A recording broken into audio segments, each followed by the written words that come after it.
You can eat hot foods your entire life and still feel cold, but simply by changing how your body circulates from the inside, warmth can return without fire, without forcing yourself, just by correctly understanding what is blocked. My name is Ethan Marshall, a 60-year-old physician from the United States, and I have spent more than 3 decades observing the human body in both health and illness. And I want to begin with a truth that may make you uncomfortable. Many of us are not aging because of time, but are slowly becoming cold from the inside without even realizing it. I have patients who have eaten hot foods their entire lives, drank ginger tea every day, worn warm clothes even when the weather was not cold. Yet their hands and feet remain icy, their bodies exhausted, and their vitality steadily declining. This raises a very big question. If eating hot food truly keeps us warm, why is this condition so widespread? Before going deeper, if you are looking for perspectives that are different, natural, and go straight to the root of health, please subscribe to the channel, like, and share this video. Your support helps me continue delivering quality, honest content that is not driven by commercial interests. When winter arrives, the almost instinctive reaction of many people is to stay away from raw vegetables, fruits, and salads. Just thinking about a cold plate of food is enough to make them shiver. Over many years working with people in their 50s, 60s, and even 70s, I have realized this is a very real fear, nurtured by the belief that the body can only stay warm through hot, high-energy, heavy foods. We are taught that a bowl of hot soup, a steaming stew, or spicy seasonings are the only barrier against the cold. In contrast, raw eating is seen as self-punishment, especially in winter. But if that were true, why are there still people who eat very simply, even mainly vegetables and fruits, yet their bodies remain stable? They get sick less often, and they do not shiver in cold weather? The problem lies in the fact that we have confused the sensation of heat in the stomach with true warmth throughout the entire body. Heat from food is only a temporary reaction, like adding more wood to a stove whose chimney is already blocked. It creates warmth quickly, but does not resolve the core condition. Sustainable warmth, on the other hand, depends on deeper factors such as blood circulation, digestive flow, and the state of the nervous system. I have met many people who eat very hot foods but have poor circulation, cold hands and feet, shallow sleep, and constant fatigue. This shows that the cold they experience does not come from the weather, but from within their own bodies. Therefore, before concluding that eating raw in winter is a mistake, perhaps we need to ask ourselves, are we trying to warm the body by nourishing life, or merely covering up deeper internal problems with temporary heat sensations? In your opinion, is the feeling of cold in winter mainly due to external weather or internal body conditions? A. Weather and cold food. B. Internal circulation and balance. Leave a comment. A or B below. I would really like to read your thoughts. The feeling of cold that appears when transitioning to a lighter diet, especially in the early stages of raw eating, is often not a sign of energy deficiency, but an expression of deep physiological changes within the body.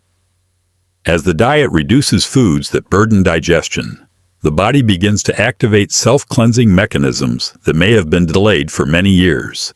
This process is directly related to the release of mucus, waste, and toxins that have accumulated over time in the digestive system, particularly in the colon. When these substances are mobilized for elimination, the circulatory system must take on the additional task of transporting them to the excretory organs. This causes biological energy to be temporarily prioritized for detoxification rather than maintaining surface warmth, leading to cold hands and feet or a general chill. In addition, poor circulation caused by previously congested intestines is another important factor. When the colon holds a large amount of waste, the intestinal lumen narrows and the intestinal walls are coated with mucus, reducing the absorption and distribution of nutrients while making the blood flow slower and thicker. In this state, no matter how much or how hot the food intake is, the ability to stay warm remains limited, because blood does not circulate effectively to the extremities. Practical observations in middle-aged and older groups show that the feeling of cold is usually most pronounced in the early phase of transition, when the body first has to process a large volume of accumulated waste. This is a transitional stage, a natural physiological process similar to cleaning a system that has not been maintained for a long time. During this process, energy dispersion is unavoidable.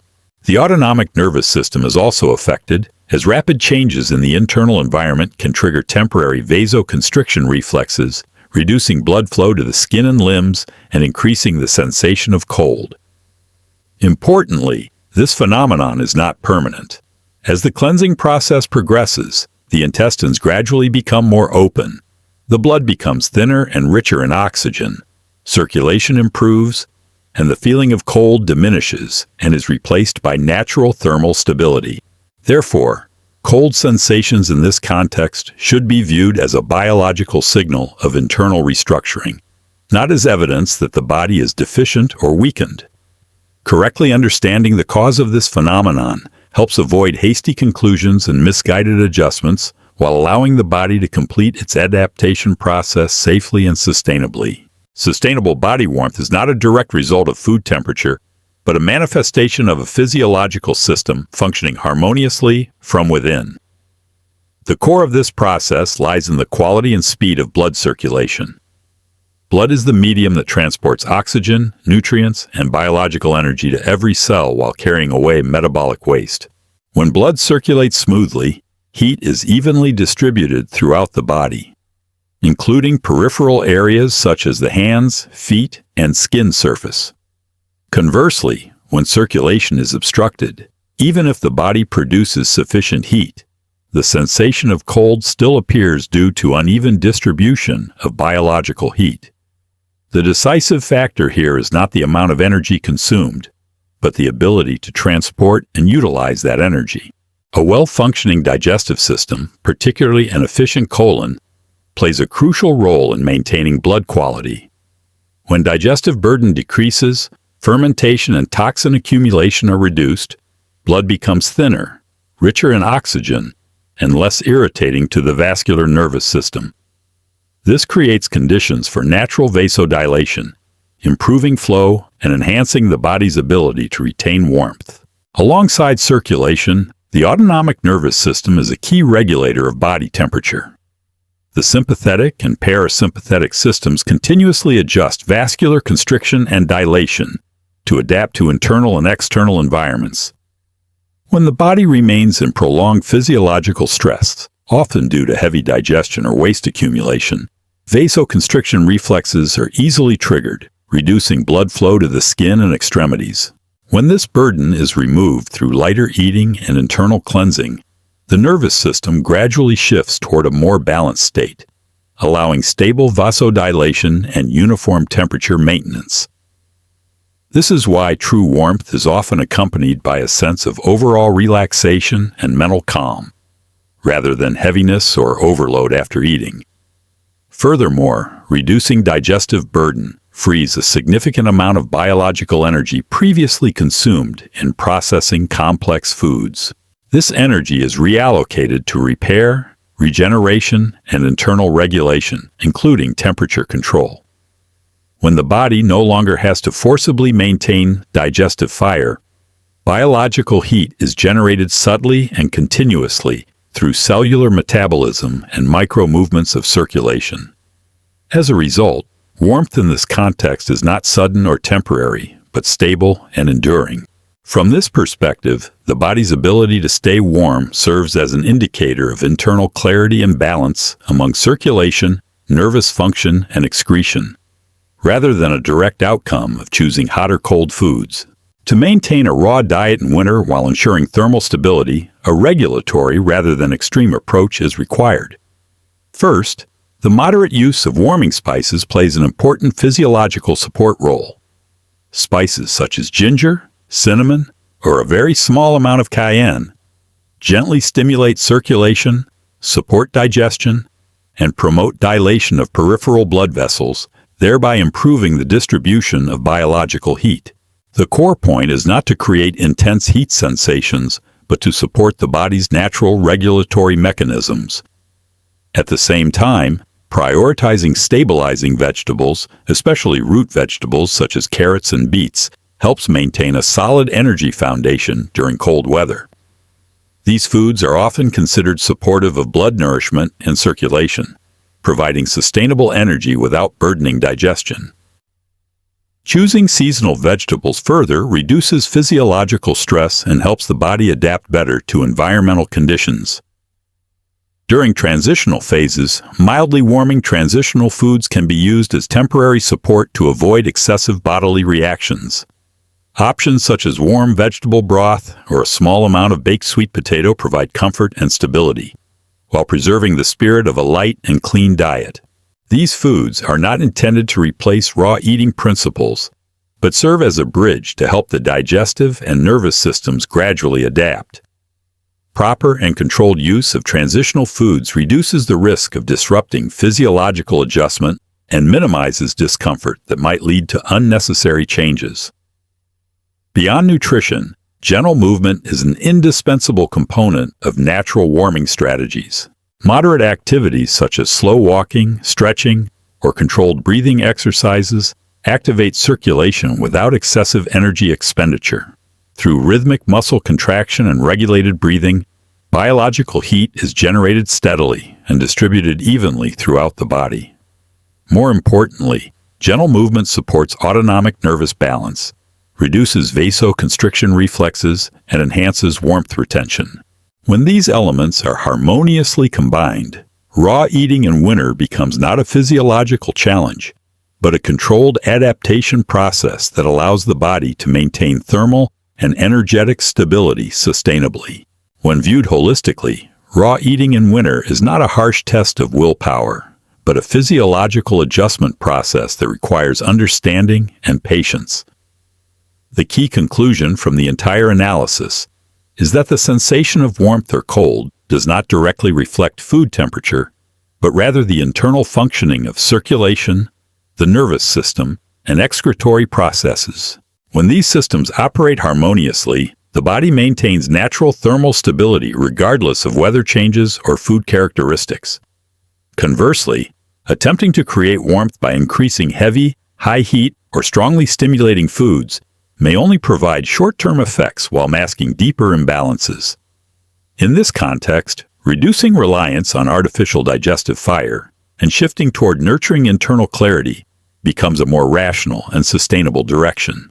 Another critical point is correctly interpreting biological signals during adaptation. The appearance of cold sensations during transition should not be seen as failure, but as an indicator that the body is restructuring physiological priorities. As the colon becomes more open, blood quality and flow improve. The autonomic nervous system reaches greater balance, and natural temperature regulation is restored. This process unfolds gradually and requires consistency while avoiding reflexive adjustments. Accepting the transitional nature of physiological sensations rather than rushing to intervene allows the body to complete adaptation safely and effectively. The core message of the entire content lies in a shift in perspective. From seeking external heat sources to restoring the body's innate ability to generate warmth from within, sustainable warmth is not created by forcefully stimulating the stomach, but by smooth circulation, a clean digestive tract, and a stable nervous system. When these conditions are met, the body not only stays warm more effectively, but also improves many other aspects of overall health, including energy levels, sleep quality, and environmental adaptability. Therefore, raw eating in winter does not need to be viewed as opposing comfort, but as a method of supporting deep rebalancing when practiced with understanding and appropriate adjustment. The final conclusion is that true human warmth does not come from fighting nature through coercive measures, but from aligning with inherent physiological principles. When the body is freed from internal obstructions, self-regulation is naturally activated. In this context, winter is no longer an obstacle to a light and clean diet. but a favorable period to strengthen health foundations based on internal clarity, stability, and self-regulation. The content presented shows that the sensation of cold in winter is not simply a reaction to weather or food temperature, but reflects the internal functioning of the body. As the diet becomes lighter and cleaner, the body activates self-regulatory processes in which circulation, the nervous system, and excretory functions play central roles. Cold sensations often appear during the transitional stage, when energy is prioritized for internal cleansing and restructuring. As the colon becomes more open, blood quality and flow improve, biological heat distribution becomes more even, and natural warmth is restored. Maintaining a raw diet in winter, when done with appropriate regulation through gentle spices, stabilizing vegetables, transitional foods, and moderate movement, is not only feasible, but also supports the body in achieving sustainable balance. The overarching message is that true warmth does not come from forced heat creation, but from clarity and harmony within physiological systems. The lesson drawn is that rather than resisting biological signals with short-term solutions, one should learn to understand and support the body's natural adjustment processes. In practice, this can be applied by listening to bodily responses and adjusting diet and lifestyle in a gentle, patient, and consistent manner, especially during seasonal transitions. In your view, is the feeling of cold in winter a sign that we need to eat more and hotter foods, or a signal that the body needs internal clarity and balance? We look forward to you sharing your perspective in the comments. If you would like to continue exploring natural health care and sustainable healing methods, please fill out the form in the description to receive a Healing Health ebook as a gift. Also, subscribe to the channel, like, and share this video to support the channel in continuing to deliver valuable and helpful content to the community.